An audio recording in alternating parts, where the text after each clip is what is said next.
Howdy y'all, welcome to Hazenborough Craftworks.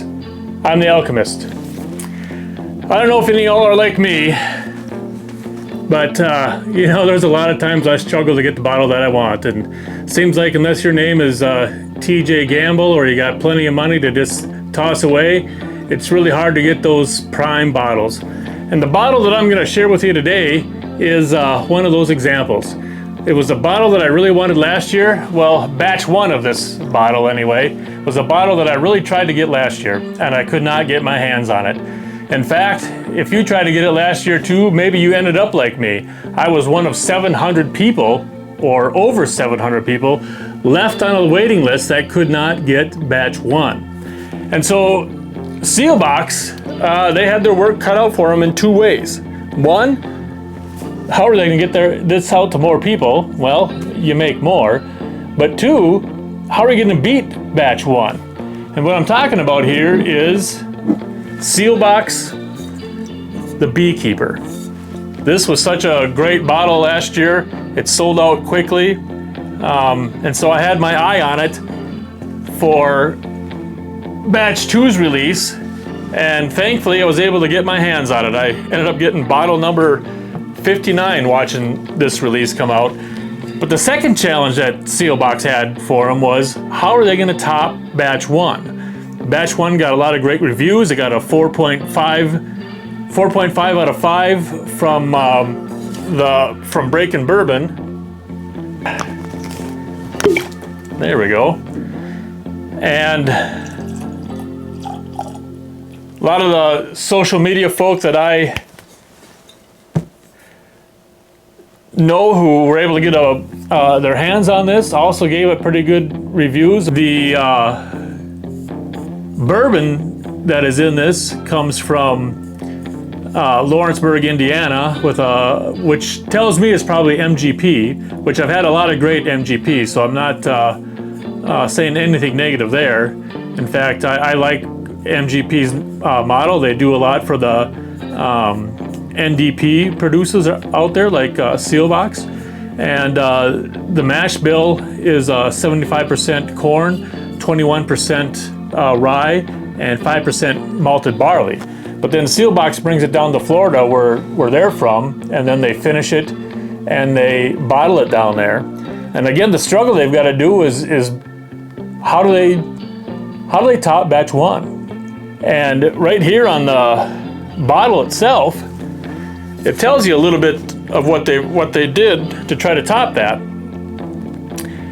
And that is, they got the honey directly from Georgia, and the bees roam among blackberries, muscadines. And if you are curious what a muscadine is, it's similar to a grape, but it's got a tougher skin.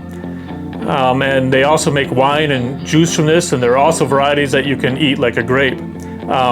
So blackberries, muscadines, apples, peaches, pears, and nectarines. So this wide variety adds a deep and sweet richness to the bourbon. So let's dive in and see if we find some deep, sweet richness in this pour. Okay, that's quite appealing, because the first thing that I'm getting is like a nice sweet frosting.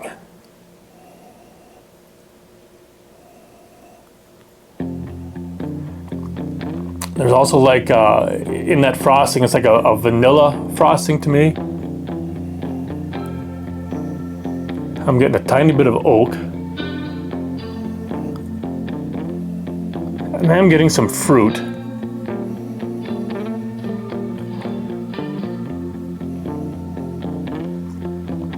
Cherries is the first fruit that I'm getting, but there's more back there. And to be quite honest with you, there's a lot going on in there. It's delightful. I think I'm going to go in for some sips on this one. And I'm going to come back to the nose a little bit later and see if anything develops there. So let's see what the palate has to say.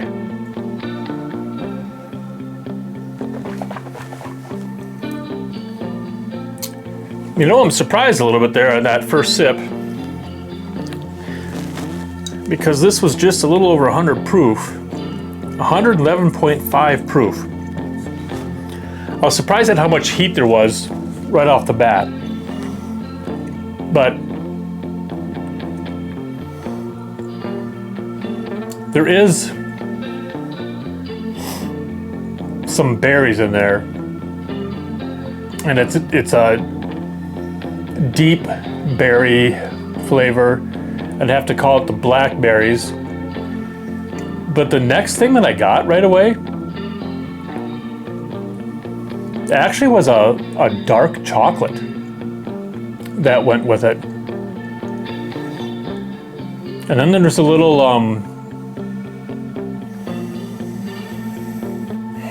there's a thin honey, like you made a honey simple syrup. Slightly less than a syrupy viscosity, but it really adds to the palate on this. So I've got the blackberries going on. I've got a little bit of that honey syrup going on. That dark chocolate is, I have to say, I did not expect a dark chocolate in here. And then instead of oak that I got on the nose, I'm getting a little bit of like a barrel spice, but I'm not really able to pick apart what it is. It kind of goes in with that heat that I had at first. As I sit here and the finish is coming on, that dark chocolate kind of turns into like a rye bread. And way in the back of my palate, there's still that frosting I was talking about. Frosting and some, oh, and there's frosting on my lips too. Vanilla frosting, that's nice to come back to. But again, on the finish, this finish so far has been long. So I'm getting that rye bread, that dark chocolate turns into a rye, more of a rye bread. That vanilla frosting is there. And then there's still those spices. Instead of any type of oak, there's those spices in there. And I wish I can discern them, but I tell you what I'm gonna do is, I think I'm gonna leave the whiskey room here, go out of my recliner, and I'm gonna tend to this one for a little bit. This is one of those pours that really needs 45 minutes, hour and a half, even longer to just sit with you and you nose it and take it all in and let it break apart and let it develop, because this is a, oh wow. It's like dried fruits in here now. See what I mean? It develops as you go on. And I may find more, and I wish I could spend more time with you on this, but I can't. Oh, good bottle, really good bottle. But as y'all know, I love to have y'all come back around, so please take it easy, don't drink and drive. Cheers.